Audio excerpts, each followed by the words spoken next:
There are rulers who are born in glory. And then there are rulers forged in fire. Elizabeth Tudor was never meant to sit on England's throne.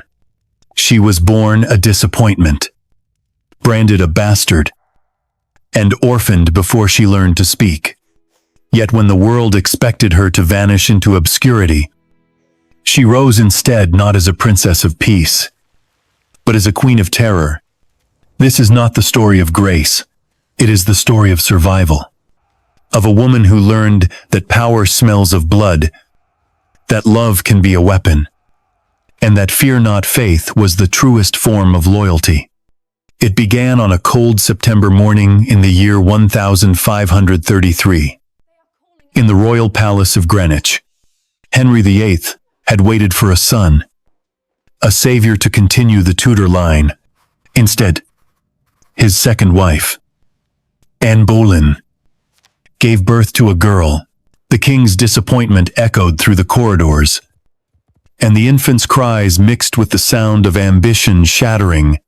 2 years later, her mother was dragged to the Tower of London and beheaded by order of her father. The child of a queen became the bastard of a dead woman.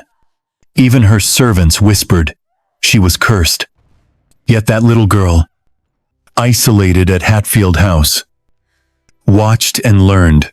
While the court burned with greed and betrayal, she studied languages, scripture, and the fragile art of survival.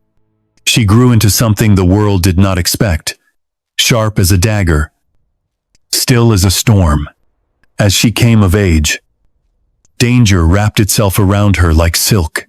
Men saw in her a prize, a threat, a pawn. One of them was Thomas Seymour, handsome, reckless, and deadly. When Elizabeth lived under the roof of her stepmother, Catherine Parr, Seymour's charm turned to predation.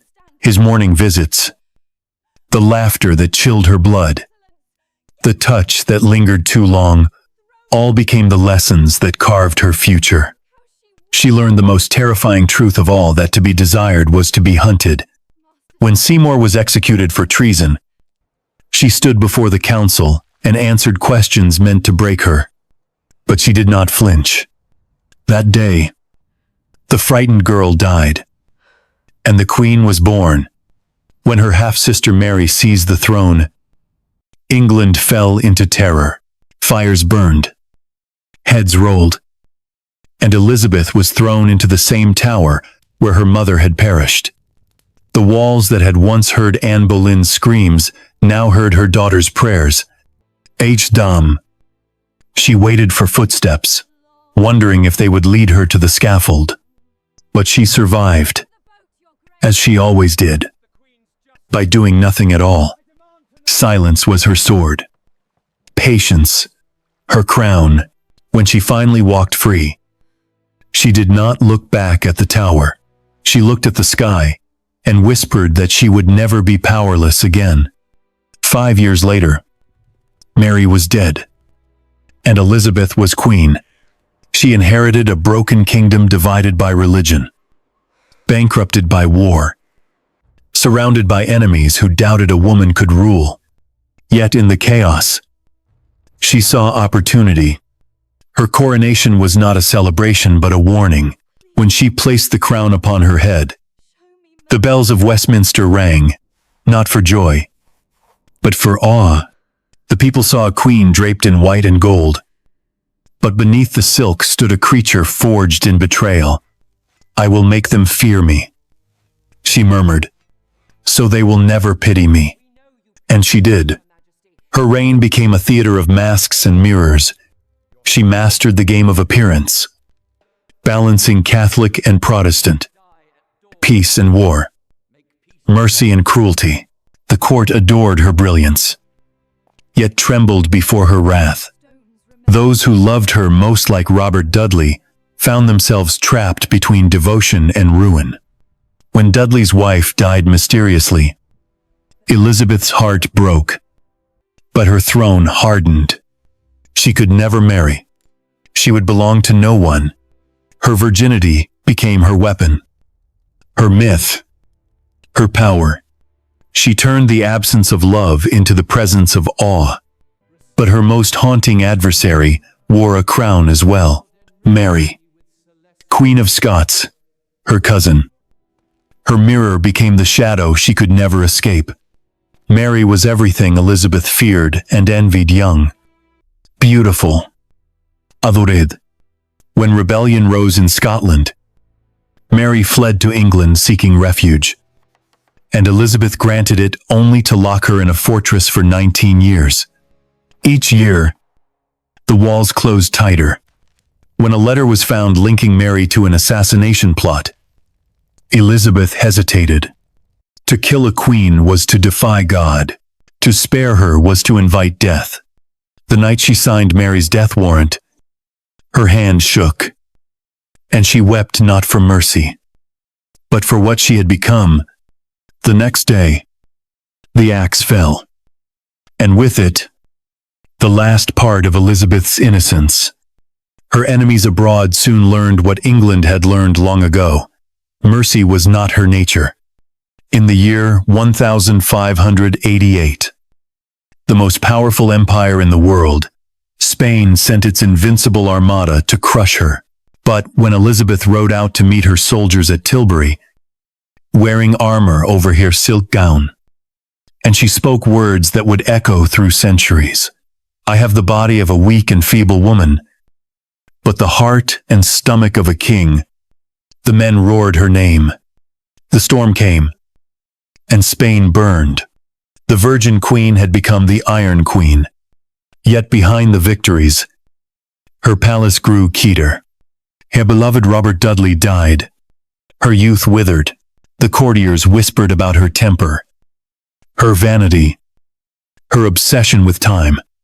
She filled her rooms with candles, as though light could hold back decay. She forbade anyone to speak of death in her presence, but she could not escape its scent. Alone, in her final years, she sat before her portrait, the painted lie of eternal beauty, and whispered, I am tired of being immortal. When she finally slipped into death, England wept, not for the woman but for the myth she had created. Her empire was richer, her enemy vanquished, her legend sealed. But those who knew her best understood the truth, that she had ruled not with love, but with fear, and that it had cost her everything. She was the daughter of a beheaded queen, the bastard of a monstrous king, the monarch who never married and never surrendered. Her throne was built on ashes, her glory on pain, and when history called her Gloriana, it was less a name of praise than a confession, for she had turned her suffering into the most powerful kingdom on earth. Elizabeth Tudor did not rule England. She became England, magnificent, ruthless, and doomed to die alone. But she achieved what every monarch before and after would envy. She was feared. And fear, she knew better than anyone. Never D's. She came into the world unwanted. The wind that rattled the windows of Greenwich Palace the night she was born carried a chill, not of winter, but of disappointment. The midwives whispered that the king's face had fallen when he saw the child's red hair and tiny hands, not the broad shoulders and heavy limbs of a prince. And yet, as the servants wrapped the baby in linen, the child looked up with eyes so sharp and clear that one of them said, This one will not go quietly. Her name was Elizabeth, daughter of Henry VIII and Anne Boleyn, a promise that turned to poison. Within 2 years, her mother's laughter would echo in the corridors no more. Anne, who had once danced and dazzled the king, would kneel before the axe on the Tower Green. Condemned by the man she had given everything to, they said she met her death bravely, her last prayer carried away by the London wind, somewhere in Hatfield. Her daughter, too young to understand, was told her mother had gone to God. The crown that once gleamed over her cradle was taken away. The royal seal was removed from her clothes. She was no longer Princess Elizabeth. She was simply the Lady Elizabeth, a title that rang with shame. Hatfield House was her kingdom of exile, a lonely manor surrounded by woods and fog, far from courtly noise. Here, the little girl grew not among tutors and courtiers, but among whispers. Some called her cursed, others pitied her. Yet in that silence, something inside her hardened. She listened to the wind in the chimneys and began to imagine it speaking. She learned early that people's love could change overnight. But books never lied. Latin, Greek, Italian, French. She mastered them all before her voice had fully lost its childish tone. Knowledge became her armor. Words, her sword. Those who visited Hatfield in those years wrote of a strange, solemn child, with eyes too wise for her age. When her stepmothers came and went, Jane Seymour, Anne of Cleves, Catherine Howard, she studied them all. She saw what happened to women who gave their hearts too easily, who smiled too brightly, who mistook affection for safety. Each beheading, each exile, each whispered scandal was another lesson written into her bones. There were moments of gentleness too. Catherine Parr, the king's sixth wife, treated her with kindness, saw the brilliance beneath the quiet, and brought her back to court for a time. It was there, among the glittering halls of her father's palace, that Elizabeth first learned how dangerous admiration could be. She watched courtiers bow too deeply, smile too widely, and she began to understand that power could be just as deadly as love. She learned how to speak carefully, how to smile without revealing her thoughts, how to make every word sound like obedience even when it was defiance. When Henry died, Elizabeth was barely 13. The great lion of England was gone, and in his place came chaos. One stepbrother too young, one sister too furious, one nation too divided to breathe. The child who had already learned to live without a mother now learned to live without protection. Her only ally was her mind. At Hatfield, she woke with the dawn, read scriptures, translated Cicero for pleasure, and rode her horse alone through the mist. Servants often found her standing in the garden, her small figure framed by the bare trees, staring toward the south where the Tower of London stood. She never asked about her mother's death, but sometimes, when thunder rolled in from the river, she would look toward the clouds and whisper something the maids could never hear. Perhaps it was a prayer, perhaps a promise. By the time she turned 7, the fear of her infancy had turned into precision, an instinct sharper than the blades that had once ended her family's lives. When courtiers came bearing messages from her father, she curtsied perfectly, said all the right words. But her eyes betrayed nothing. She had already mastered the art that would later make her the most dangerous woman in England, the art of appearing harmless, even as a child. She carried ghosts, the ghost of a mother beheaded for ambition, the ghost of a father who had loved her only as long as she was useful, the ghost of a destiny she did not yet understand.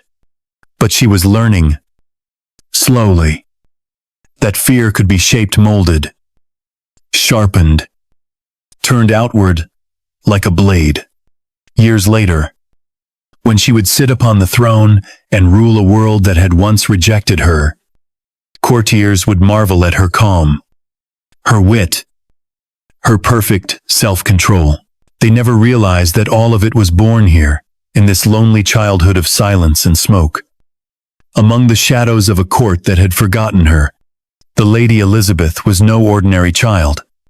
She was a memory walking the living proof that you could kill a queen, but not her legacy. And somewhere in that small, flame-haired girl, the future of England waited, patient and cold, for the moment it would strike. When Elizabeth turned 14, the quiet loneliness of Hatfield ended, and a new kind of danger began, one that crept softly through corridors and smiled while it destroyed. The year was 1547, and England, still reeling from the death of Henry VIII, was a kingdom ruled by children and wolves. His young son, Edward VI, sat on the throne. His uncle, Edward Seymour, held the power, and Edward's brother, Thomas Seymour, handsome, charming, and utterly ruthless, had decided he would rule a different kind of throne, the body and heart of the late king's daughter.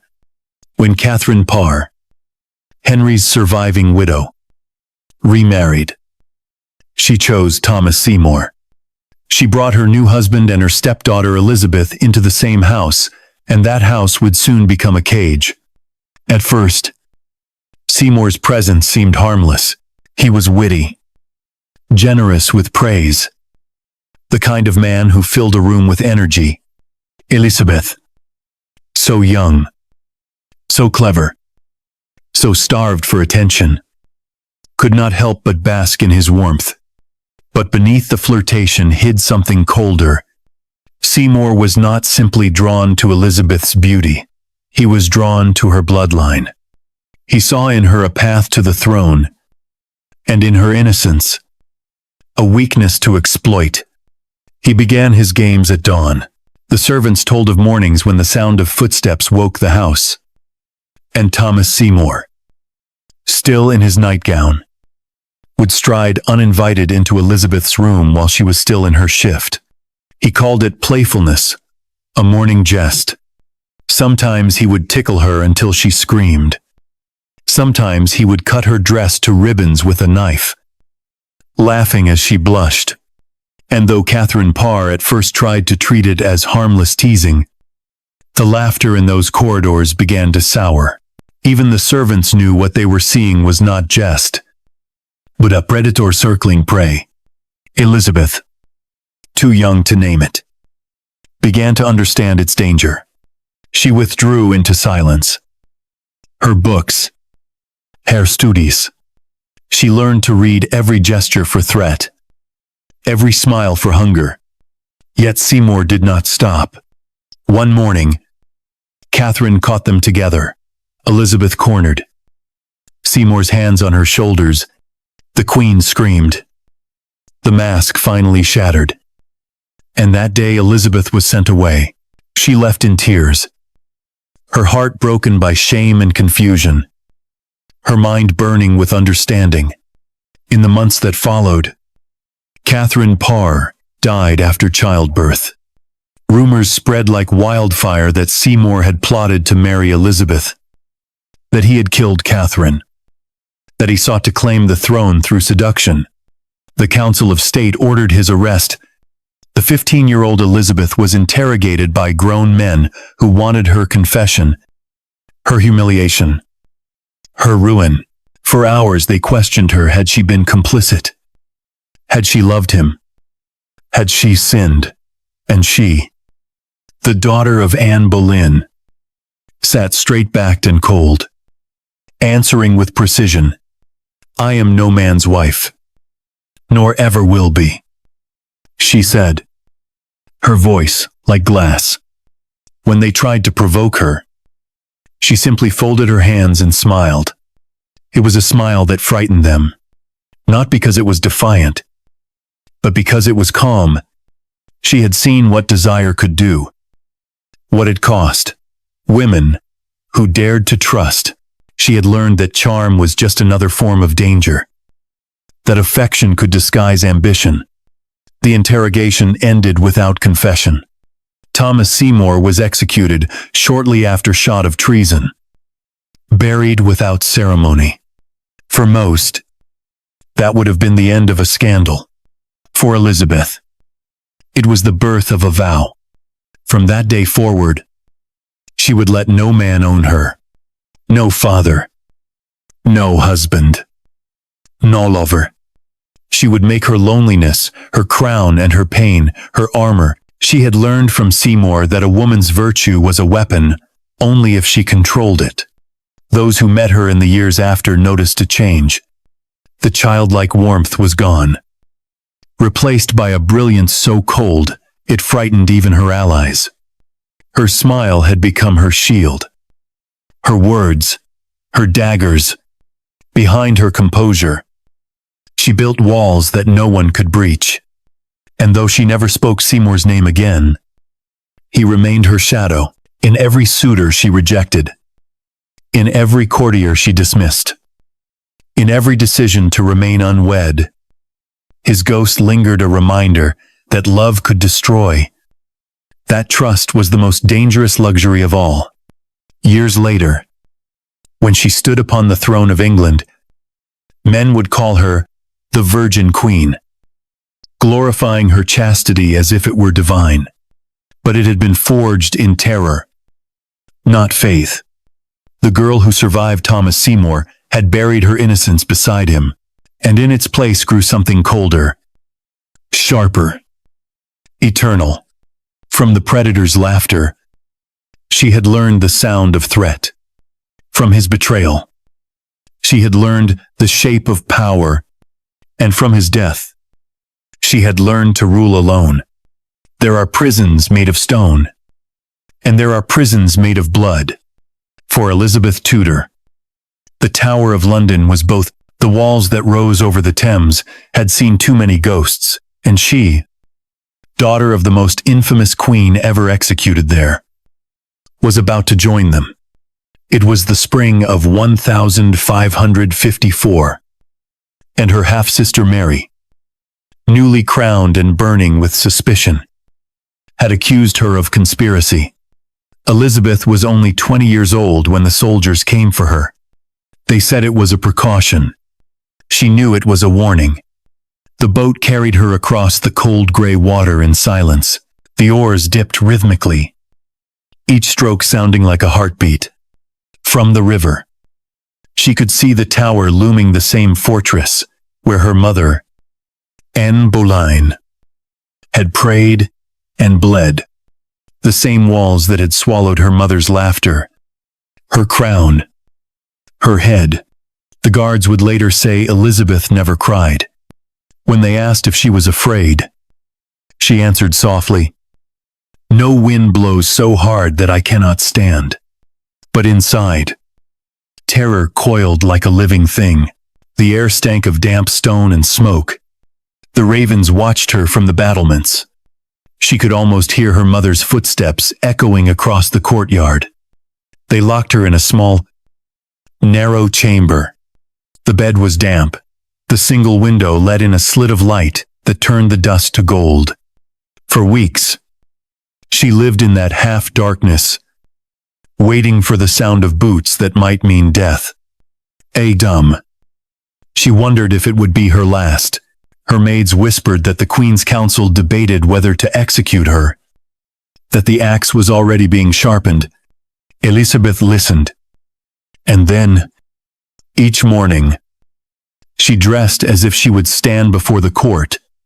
If they came to kill her, she intended to die as her mother had, upright, immaculate, unbroken. She read the Bible endlessly. She spoke to no one but the guards. She wrote letters to Mary, pleading her innocence. Each word chosen with surgical care. "I am your sister in faith," she wrote. "I do not seek the crown but peace." But the letters went unanswered. The waiting became unbearable. Time dissolved. She could not tell one day from another. Sometimes she thought she heard whispers in the walls, voices of those who had died before her. Anne, Catherine, Jane, all the women who had been swallowed by the tower's hunger. The line between faith and fear blurred until both became prayer. And yet, something within her refused to break. Each night, before she lay down, she would kneel on the cold floor and whisper, "Not yet," not as a plea, but as a command to the darkness itself. She would not die here. She would not give her enemies the satisfaction of watching her collapse. The tower could hold her body, but it could not contain her will. After 2 months, a miracle, or perhaps politics, saved her. Mary's council, divided and weary, found no proof against her. One morning, the bolts on her door clanged open. "You are to leave the tower," the guard said. She walked out under gray skies, crossing the courtyard where her mother had been executed. The same earth that had drunk Anne Boleyn's blood now carried her daughter's footsteps. She did not look down. Outside the gates, she paused. The wind blew hard off the river, carrying the scent of iron and salt. The crowd expected tears. She gave them none.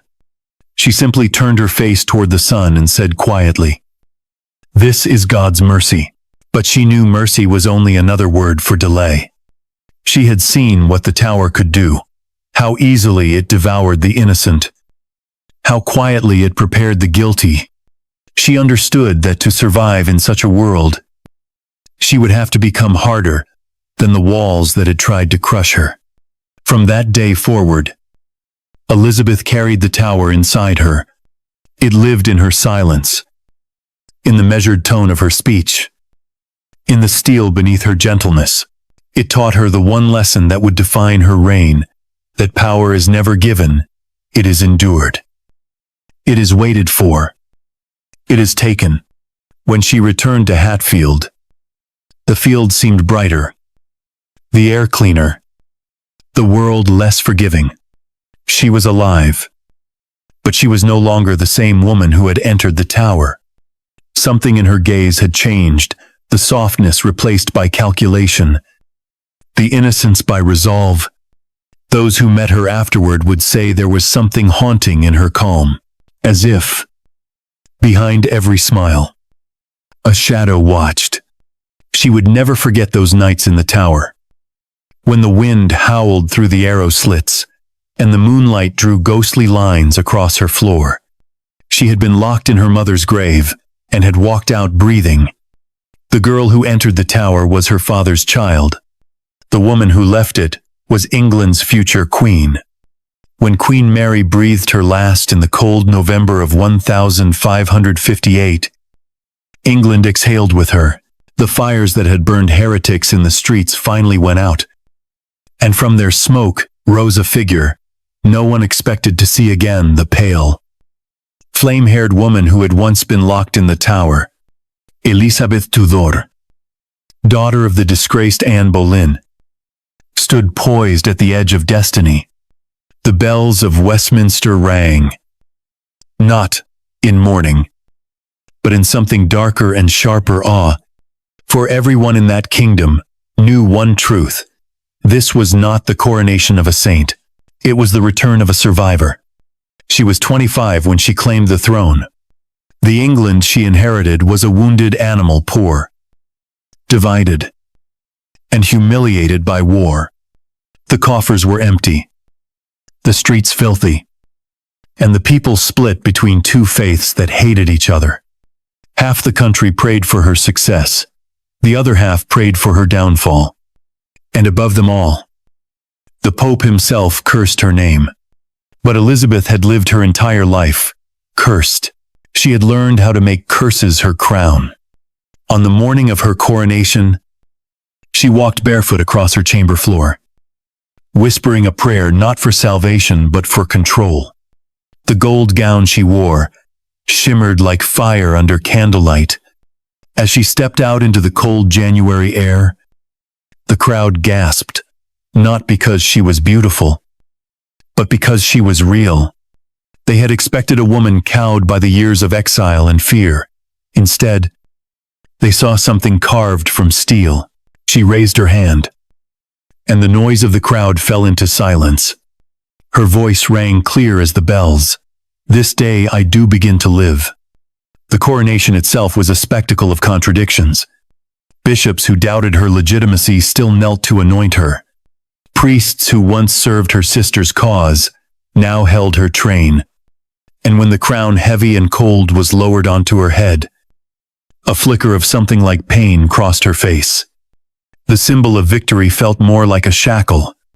She wore it anyway. Elizabeth understood that crowns were not meant to comfort. They were meant to test how long a human neck could bear their weight. That night, alone in her chambers, she sat before the mirror. Her reflection was still young, but her eyes were already ancient. She knew her reign would not be a story of mercy. England was weak, and a weak queen would not survive. She whispered to herself, "I will make them fear me, so they will never pity me."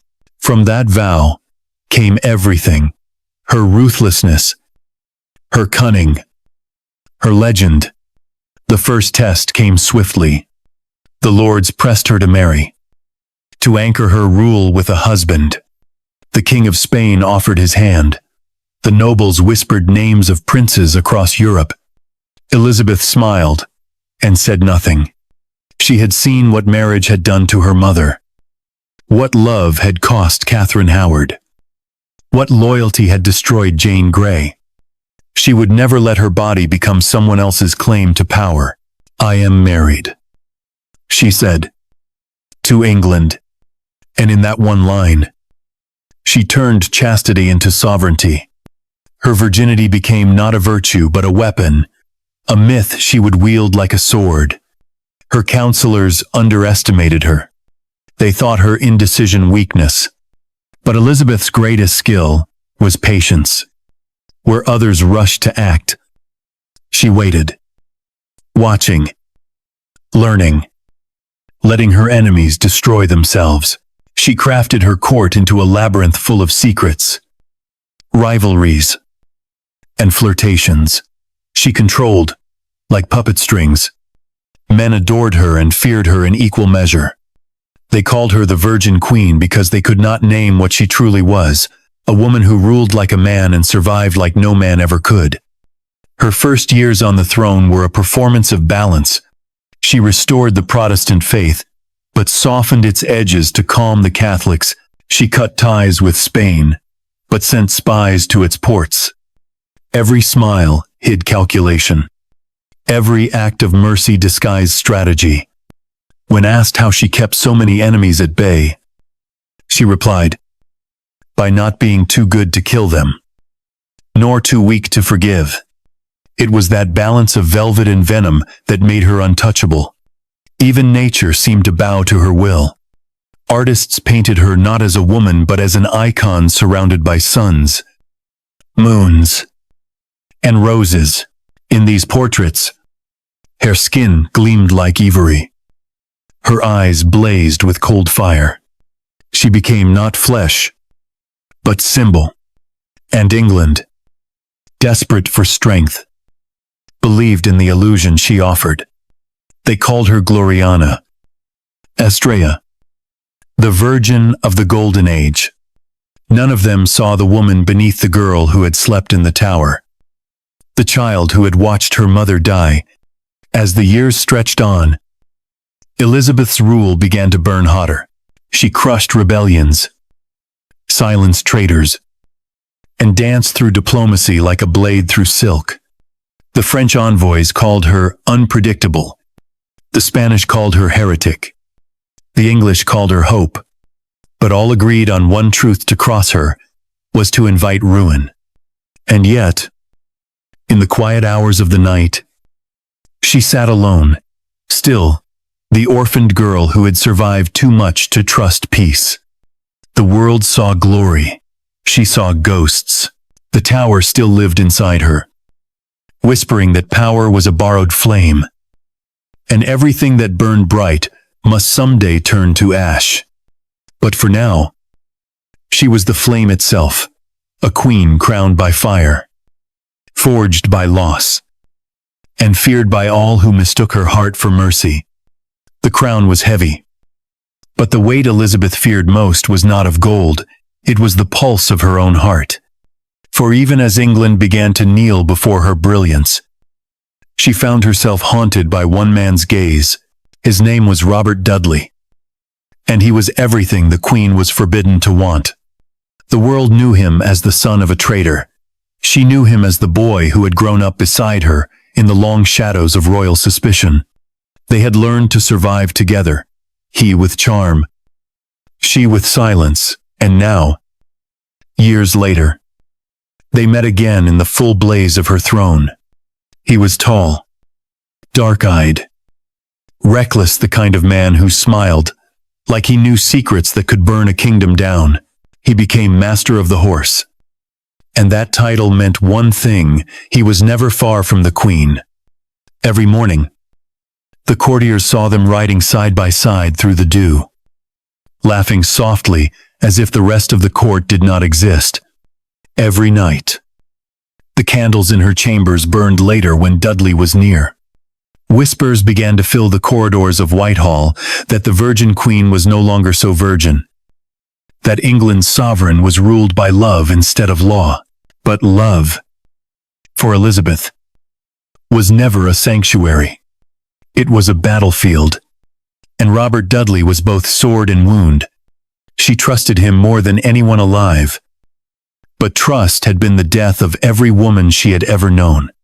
His touch was danger, his loyalty uncertain, and yet she could not banish him. She had built her reign upon control, but in his presence, control cracked. He knew it, and so did the world. Dudley was married unhappily, inconveniently, to Amy Robsart, a woman who lived far from court. Elizabeth ignored this at first, believing that distance would protect them both.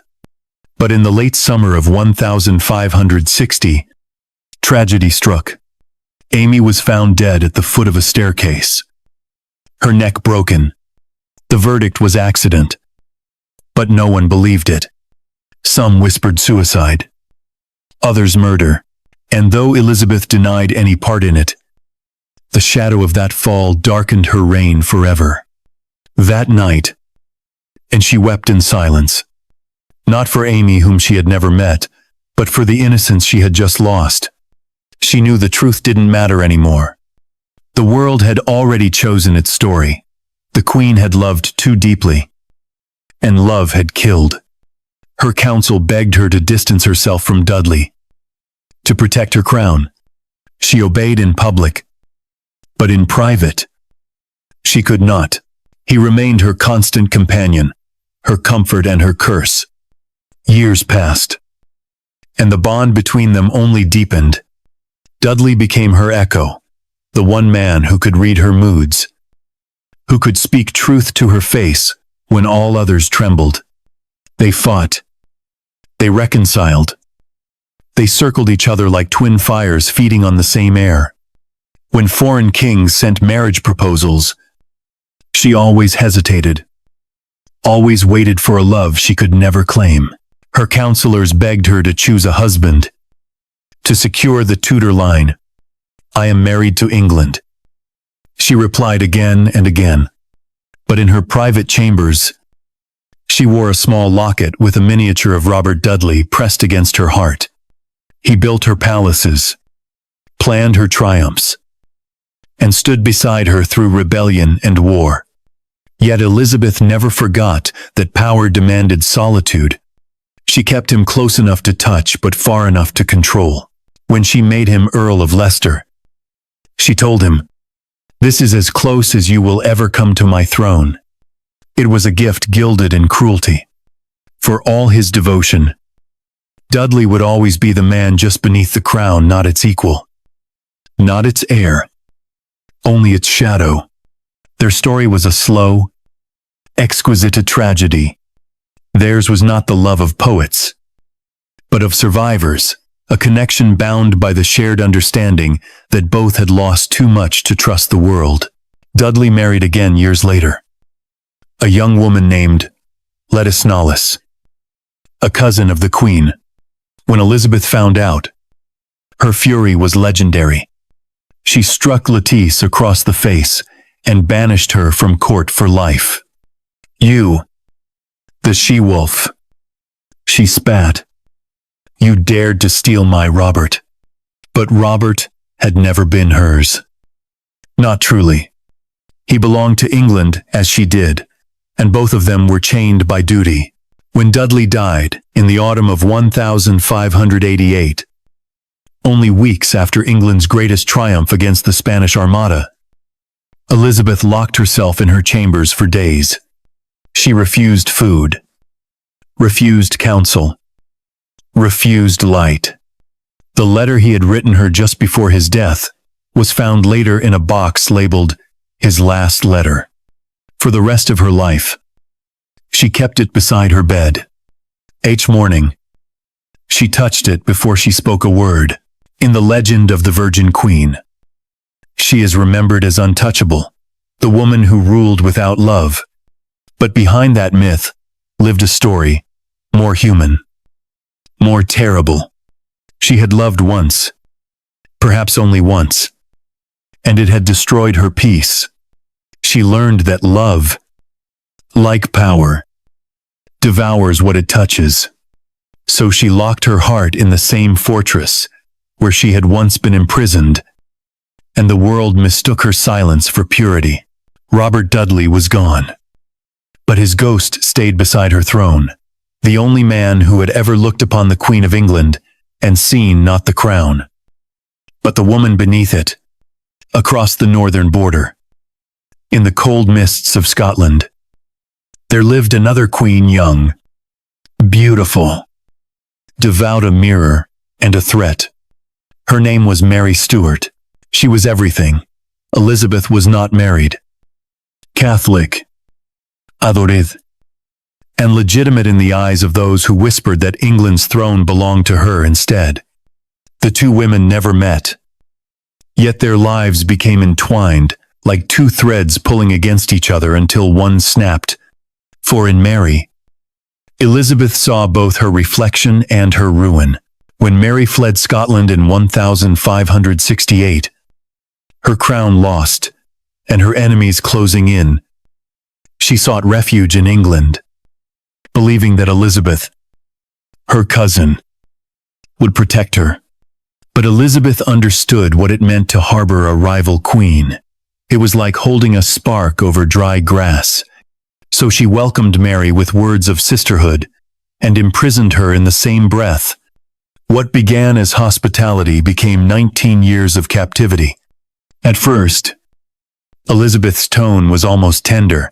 She wrote letters filled with sympathy, calling Mary her dear sister in Christ. But behind the ink lay strategy. To keep Mary alive was to keep England's Catholics calm. But to free her was to invite rebellion. So Mary was moved from castle to castle, Bolton, Tutbury, Sheffield, each grand enough to disguise its purpose, each more confining than the last. From her windows, Mary saw the English countryside she would never rule. She wrote letters in secret code, pleading for rescue, plotting escape, whispering revenge. Elizabeth's spies intercepted them all.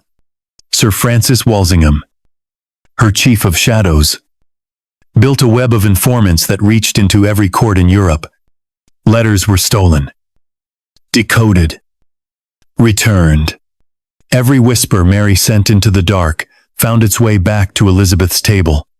And still, the Queen hesitated. To kill Mary was to kill the idea of divine monarchy itself, to strike at the belief that kings and queens were chosen by God. It was an act that could damn her soul. Yet to let Mary live was to risk her own crown, perhaps her life. In the candlelight of her council chambers, Elizabeth wrestled with the choice. Her advisors urged execution.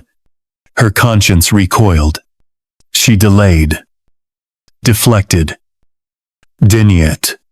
She told herself she was protecting royal blood, but she knew she was only protecting her image. Mary's presence gnawed at her, a living accusation that would not die. Then came the Babington plot, a conspiracy to assassinate Elizabeth and place Mary on the throne. The evidence was irrefutable. A letter from Mary herself approving the plan, smuggled in beer barrels, intercepted by Walsingham's men. Elizabeth read it in silence. When she reached the signature, Mary, Queen of Scots, she laid the paper down and closed her eyes. For days she refused to sign the death warrant. She walked the palace halls sleepless, muttering prayers, her face pale under the weight of the crown. Those who saw her said she seemed haunted, as if she were speaking not to her counsel but to her own reflection. "She is my sister," she whispered once. "If I kill her, I kill myself." But the logic of power leaves no room for mercy. On the 1st of February, 1587, Elizabeth's trembling hand signed the warrant. She did not watch the execution, but she felt it. When the axe fell at Fotheringhay Castle, the sound seemed to echo all the way to London. The report that reached Elizabeth described how Mary had dressed in scarlet, the color of martyrdom, and faced death with calm dignity. When the executioner lifted her severed head, the auburn wig came away in his hand, revealing gray hair cropped close to the skull. Even in death, the illusion had betrayed her. When the news arrived, Elizabeth locked herself away. She wept, screamed, denied. She claimed her counsel had acted without her command, that the warrant had been sent without her knowledge. But no denial could cleanse the stain. England rejoiced, Europe recoiled. The Virgin Queen had killed the Queen of Scotland, her cousin, her rival, her mirror. The woman who had survived her mother's beheading had now ordered another's. From that moment, Elizabeth changed. Her laughter grew rarer, her eyes colder. The court learned to avoid certain topics, the color red, the mention of Scotland, the name Mary. Yet in the quiet hours, she carried the memory like a stone in her chest. For all her victories, all her glory, this act would follow her to the grave. 2 queens had been born to rule one island, but only one could live to be legend. And as the years passed, the ghost of Mary Stuart would rise again and again in Elizabeth's dreams, a pale face beneath a crown, whispering, "You and I were never different. You only learned to kill faster." By the late 1580s, England had changed. The crown no longer trembled beneath foreign powers. It gleamed brighter than ever, gilded by the will of one woman.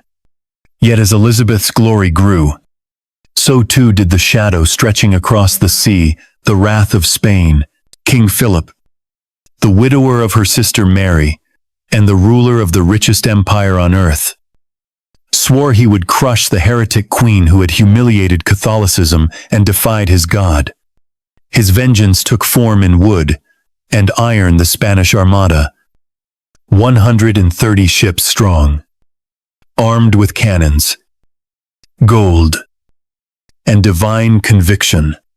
They called it the Invincible Fleet, and its target was the woman England called divine. When the first reports reached London, the court froze. Some urged the Queen to hide behind walls and armies, but Elizabeth laughed softly and said, "A Queen of England does not hide." In the summer of 1588, as the Armada sailed north through the Channel, she rode to the camp at Tilbury, not in silk and jewels, but in armor. She mounted her white horse before the soldiers, the wind catching her red hair like fire beneath the gray sky. Tens of thousands watched her raise her hand, the air thick with the smell of gunpowder and fear. And then she spoke. "I know I have the body of a weak and feeble woman," she declared, her voice ringing across the shore, "but I have the heart and stomach of a king, and of a king of England too." The soldiers erupted, shouting her name until the earth seemed to tremble. In that moment, Elizabeth became more than mortal. She became the embodiment of England itself, proud, defiant, and unbreakable. The battle that followed was chaos, carved by wind and fire. English ships darted like wolves among the great Spanish galleons. Smaller, but faster. Striking and retreating before the enemy could reload. Storms battered the armada, scattering it along the northern coasts. Fireships, sent by English captains in the dead of night, turned the sea into an inferno. From the cliffs of Dover, the people watched the horizon glow red. The sky itself seemed to burn for their queen. When dawn came, the invincible armada was broken. Half its ships were wrecked, its sailors drowned or starving.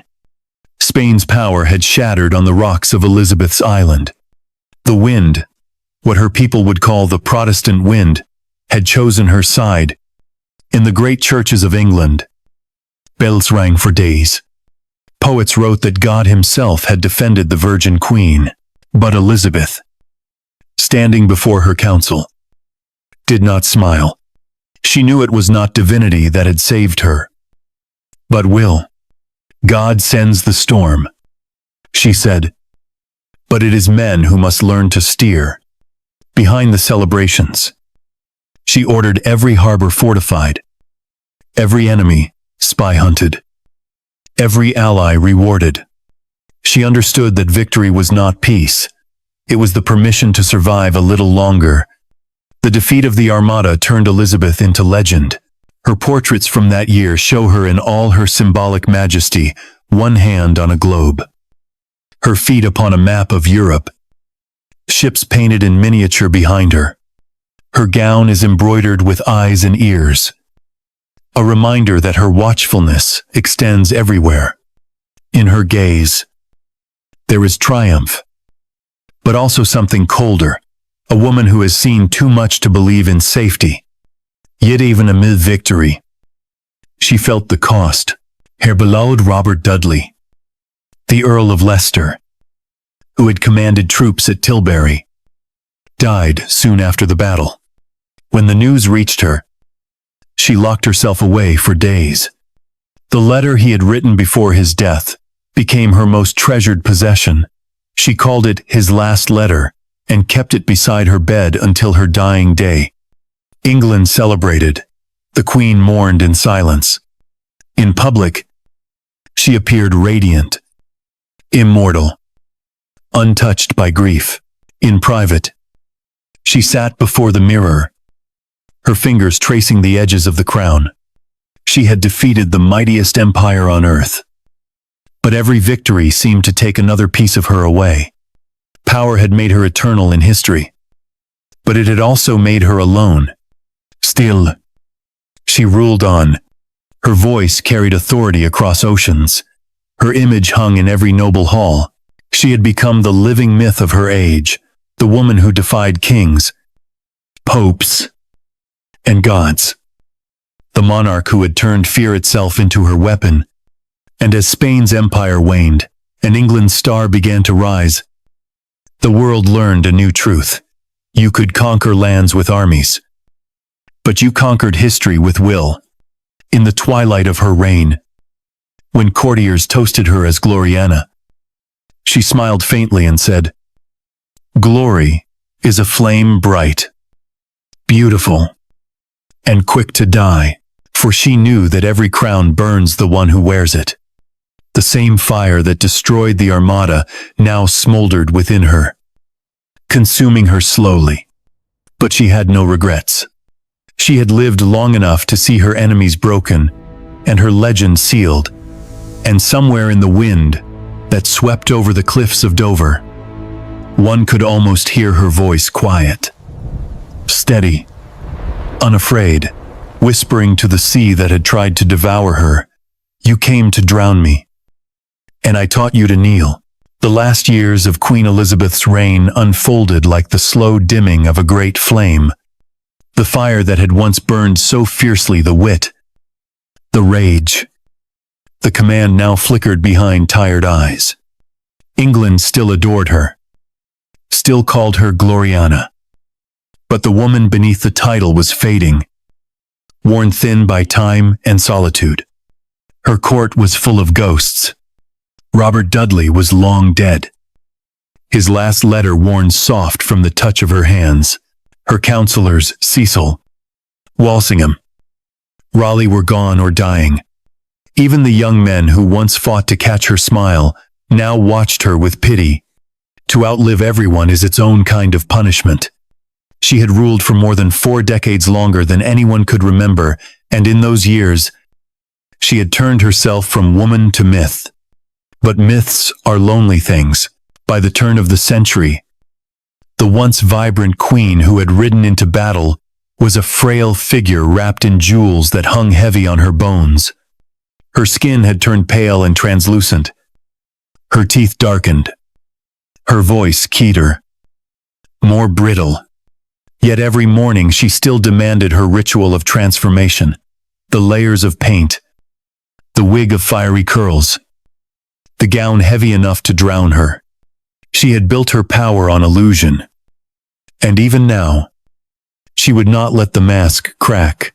The eyes of England are always upon me, she would whisper, as though that alone could keep her alive. But in the long winter of 1603, the illusion began to crumble. She stopped eating. The laughter that had once filled her chambers was gone. She wandered the palace halls in silence, her attendants following like shadows, afraid to speak. Sometimes she would stop before her own portrait, the one that showed her as the eternal Virgin Queen, radiant and untouched by time, and stare for hours. The courtiers said she looked as though she was waiting for the painted woman to speak, to tell her how to remain eternal. When her physicians begged her to rest, she refused. To sleep, she said, is to let go. She began to stand for hours, refusing even a chair. Her back bowed, but unyielding. Her ladies wept as they watched her. The court whispered that she was haunted, that she saw the ghosts of her past, her mother kneeling on the scaffold, her sister burning Protestants, her cousin Mary beneath the executioner's axe. Others said she was speaking to Dudley, murmuring to him in the still of the night. Whatever truth lived in those shadows, no one dared ask. The Virgin Queen had become the virgin widow of her own legend. When at last her strength failed, she sank onto the floor of her chamber and lay upon a pile of cushions. She would not take to her bed. A bed, she said, is for the dying. For hours, she stared at the flickering candlelight as if she could see her life reflected there. The betrayals, the victories, the faces of those she had loved and outlived. When the Archbishop of Canterbury came to pray beside her, she waved him silent. I am not afraid, she whispered. I have seen too much to fear what comes next. Her attendants described her final hours as quiet and strange, as though she were already half gone.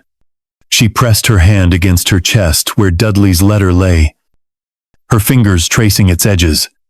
The courtiers gathered outside, waiting for the end of an age. And when the dawn finally came, she closed her eyes not in defeat, but in exhaustion. The woman who had refused to sleep at last surrendered to it. They found her body still upright among the cushions, her expression calm, her lips curved into the faintest smile. The candles had burned down to stubs, the air heavy with the scent of wax and lilies. Outside, the River Thames flowed dark and slow, carrying her reflection toward the sea she had once commanded. When the news spread, England fell silent. The Virgin Queen was gone. And yet she had left something that would not die. Her enemies had tried to bury her in scandal, her lovers in rumor, her allies in praise. But none of it could touch what she had built. She had taken a kingdom, shattered by faith, and turned it into an empire. She had ruled without a king, fought without mercy, and endured without forgiveness. And when she finally joined the soil of Westminster Abbey, beside her half-sister Mary, and the two rivals lay together in the quiet earth, one queen who had burned for her god, and another who had burned for her country. Centuries later, her tomb still draws pilgrims, poets, scholars, dreamers. They come not to mourn, but to understand. For Elizabeth was not merely a ruler, she was a contradiction made flesh, faith and fear, cruelty and brilliance, the body of a woman and the will of a god. Her life was proof that the price of greatness is always solitude. And so, as the world slept, the last Tudor queen drifted into legend, her crown becoming her shroud, her silence, her final decree.